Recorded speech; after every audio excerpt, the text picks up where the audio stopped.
तो लीजिए प्यारे विद्यार्थियों, आ चुका है आपका वार्षिक बोर्ड परीक्षा 2025 कक्षा 10 का विज्ञान विषय का वो पेपर जो कि प्यारे विद्यार्थियों आपका 21 मार्च को होने वाला है। जी हाँ प्यारे विद्यार्थियों, आज मैं आपको पूरा का पूरा वो क्वेश्चन पेपर बताऊंगा जो कि बिल्कुल इसी प्रकार का आपको परीक्षाओं में देखने को मिलेगा।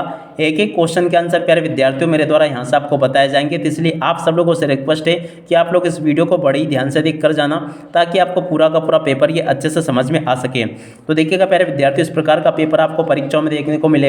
हाई स्कूल मुख्य परीक्षा वर्ष 2025 का पेपर है जो कि विज्ञान विषय का है, जिसमें टोटली प्यारे विद्यार्थियों आपसे 75 नंबर का पेपर पूछा जाएगा। टोटल 23 क्वेश्चन होंगे आपके पेपर में। अब चलो जल्दी से हम आगे बढ़ते हैं, इस पेपर को समझते हैं। टोटली सभी के सभी क्वेश्चन के आंसर मेरे द्वारा यहाँ से आपको बताए जाएंगे, तो इसलिए आप सब लोगों से रिक्वेस्ट है कि आप लोग इस वीडियो को बड़ी ध्यान से देख कर जाना। अब चलो जल्दी से हम आगे बढ़ते हैं, समझते हैं आपके पूरे पेपर को और इस पेपर के पूरे सॉल्यूशन को।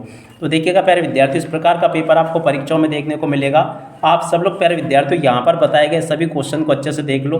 देखो, आप सब लोगों को पता है कि 4 सेट मैं आपके लिए उपलब्ध करवाता हूँ, और अगर आपने चारों सेटों को अच्छे से लगा लिया ना तो पूरा का पूरा क्वेश्चन पेपर आपका उसी में से बचता है, एक भी क्वेश्चन इसमें से आपका बाहर नहीं जाएगा। अब देखो यहाँ पर क्वेश्चन लिखा है, लोह चूर्ण पर तनु हाइड्रोक्लोरिक अम्ल डालने से क्या होता है। तो देखिएगा इसका राइट आंसर आपका आ जाएगा हाइड्रोजन गैस एवं आयरन क्लोराइड बनता है, ठीक है ना। पहले एक राइट आंसर आपका ये आ जाएगा। और अब अगला क्वेश्चन, सबसे अधिक अभिक्रियाशील धातु, तो देखो इसका राइट आंसर आपका Na आ जाएगा। और अब अगला क्वेश्चन, मुकुल द्वारा अलैंगिक जनन किस में होता है, तो देखो ईस्ट में होता है, इसका राइट आंसर क्या आ जाएगा, ईस्ट, ठीक है। और अब अगला क्वेश्चन, निम्नलिखित में से कौन सा मानव में मादा जनन तंत्र का भाग नहीं है, तो देखो यहाँ से आपको शुक्रवाहिका लिखना है। और अब अगला क्वेश्चन, लेंस की क्षमता का ऐसा ही मात्रक, तो देखो डायप्टर होगा। और अब अगला क्वेश्चन, मानव नेत्र जिस भाग पर किसी वस्तु का प्रतिबिंब बनाते हुए कहलाता है, तो देखो उसको कहते हैं दृष्टिपटल, ठीक है ना। सभी के सभी क्वेश्चन के आंसर बताए जाएंगे। आप सब लोग 4 सेट पेपर जो मैं आपको उपलब्ध करवा रहा हूँ ना, इनको आप लोग अच्छे से याद कर लेना, क्योंकि देखो आपका जो पूरा का पूरा पेपर है ना परीक्षाओं में, इसी में से बनकर आया है, एक भी क्वेश्चन इसमें से आपका बाहर नहीं जाएगा, ठीक है। अब अगला क्वेश्चन पढ़ते हैं, अभिनेत्र लेंस की फोकस दूरी में परिवर्तन किया जाता है, देखो इसका राइट आंसर आपका आ जाएगा पक्षचाभी द्वारा। और अब अगला क्वेश्चन, जीवाश्म ईंधन है, तो देखो कोयला और पेट्रोलियम जो है ना जीवाश्म ईंधन है, ठीक है ना। तो यहाँ तक के सभी क्वेश्चन के आंसर मैंने आपको बता दिए, और उसके बाद के क्वेश्चन के आंसर को यहाँ से देख लीजिएगा। एक एक सभी के सभी क्वेश्चन के आंसर बताए जाएंगे आपको, एक भी क्वेश्चन का आंसर प्यारे विद्यार्थियों यहाँ से आपका मिस नहीं होगा। अब अगला क्वेश्चन पढ़ते हैं, न्यूलैंड्स ने अष्टक का सिद्धांत दिया, तो देखो यहाँ पर आपको अष्टक लिखना था। और अब अगला क्वेश्चन पढ़ते हैं, मछली के हृदय में केवल 2 कोष्ठ होते हैं, तो यहाँ पर आपको 2 लिखना है। और अब अगला क्वेश्चन, हरे पौधे अपना भोजन स्वयं बनाते, तो देखो यहाँ पर आपको भोजन लिखना था। और अब अगला क्वेश्चन, वायवीय श्वसन की उपस्थिति में होता है, तो देखो ऑक्सीजन की उपस्थिति में होता है। और क्रियाएं मेडुला द्वारा नियंत्रित होती है, तो देखो अनैच्छिक क्रियाएं जो होती है ना मेडुला के द्वारा नियंत्रित होती है, ठीक है। और अब अगला क्वेश्चन, नर युग्मक एवं मादा युग्मक के संलयन को कहते हैं, तो देखो निषेचन कहते हैं। और विद्युत धारा का ऐसा ही मात्रक, तो देखो एम्पियर होगा, ठीक है। और अगला क्वेश्चन, में ऊर्जा का प्रवाह एक ही दिशा में होता है, तो देखो परितंत्र में ऊर्जा का प्रवाह एक ही दिशा में होता है, ठीक है ना। यहाँ तक के सभी क्वेश्चन के आंसर मैंने आपको बता दिए, और उसके बाद में चलो आगे बढ़ते हैं, आगे आपके पेपर को समझते हैं। तो देखिए प्यारे विद्यार्थियों, आगे आपके पेपर में परीक्षाओं में क्वेश्चन इस प्रकार से देखने को मिलेंगे। यहाँ से आप लोग जोड़ी को देख लीजिएगा। देखिएगा प्यारे विद्यार्थियों, जोड़ी का प्लान इस प्रकार से आपसे पूछा जाएगा। पहला क्वेश्चन, साधारण नमक का सूत्र, तो देखो NaCl, और आयोडीन अधातु तत्व, तो देखो चमकीला होता है। मिश्र धातु की जोड़ी मिल जाएगी कांसा से। और पलकों का झपकना प्रतिवर्ती क्रिया। और हाइड्रा में प्रजनन, तो देखो मुगलन के द्वारा होता है। अनुवांशिक पदार्थ, तो देखो DNA होता है। और चुंबकीय क्षेत्र की तीव्रता का मात्रक, तो देखो ओस्टेड होगा। और चुंबकीय पदार्थ की जोड़ी मिल जाएगी लोहा से, ठीक है ना।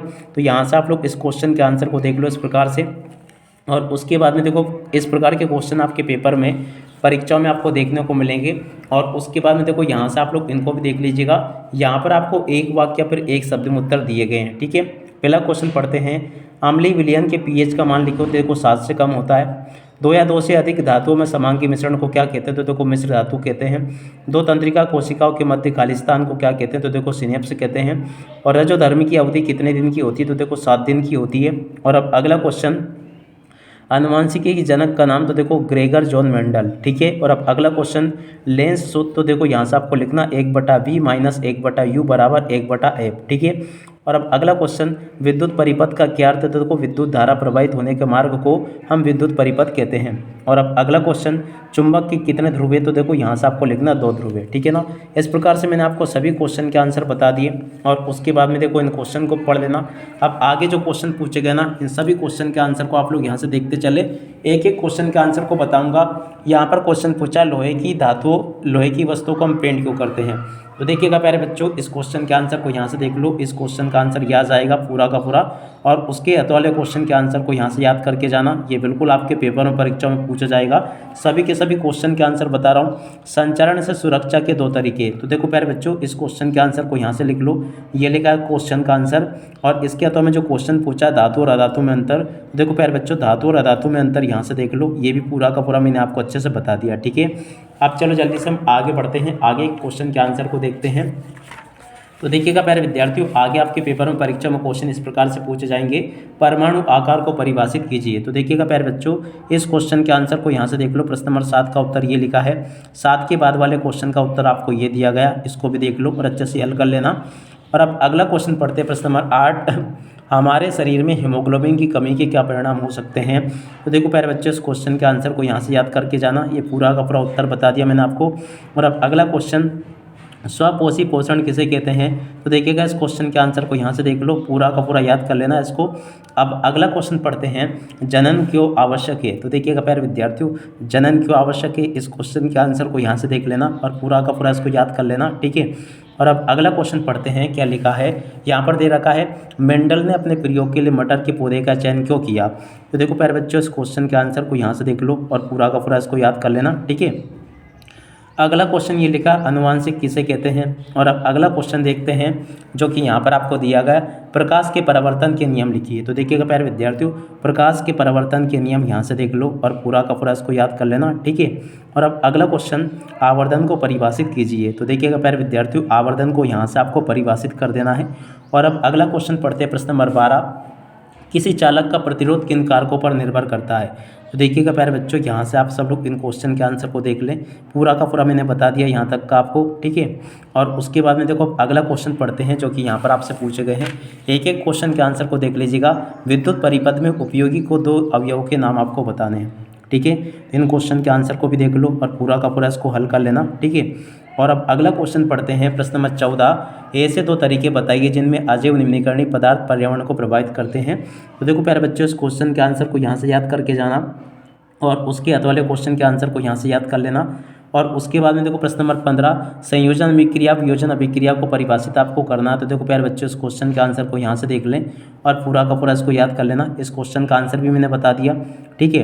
और उसके बाद वाले क्वेश्चन का आंसर ये लिखा है, और मानव नेत्र का नामांकित चित्र आपको बनाना है। तो इस क्वेश्चन के आंसर को पूरा का पूरा देख लो और अच्छे से याद करके जाना, ठीक है। और उसके बाद में देखो प्यारे बच्चों, आप आगे आपको कांच के प्रिज्म का चित्र बनाना, तो इस चित्र को भी आप लोग देख लीजिएगा। चुंबकीय क्षेत्रीय रेखाओं के 3 गुण आपको बताने, तो इस क्वेश्चन के आंसर को भी देख लो और पूरा का पूरा याद कर लेना। दक्षिण हस्त अंगुष्ठ का नियम आपको लिखना है, इस क्वेश्चन के आंसर को भी देख लीजिएगा। और अब आगे जो क्वेश्चन पूछे गए हैं, जैसे कि यहाँ पर जो क्वेश्चन पूछा था, सोलर कुकर के उपयोग और लाभ, और उसके बाद में देखो ऊर्जा के आधारित स्रोत, सभी प्रकार के क्वेश्चंस होंगे जो कि मैंने आपको बता दिए। और उसके बाद में देखो प्यारे बच्चों, आगे आपके पेपर में क्वेश्चन इस प्रकार से पूछे गए थे, आम्ल और क्षार में अंतर, इसको बिल्कुल याद करके जाना।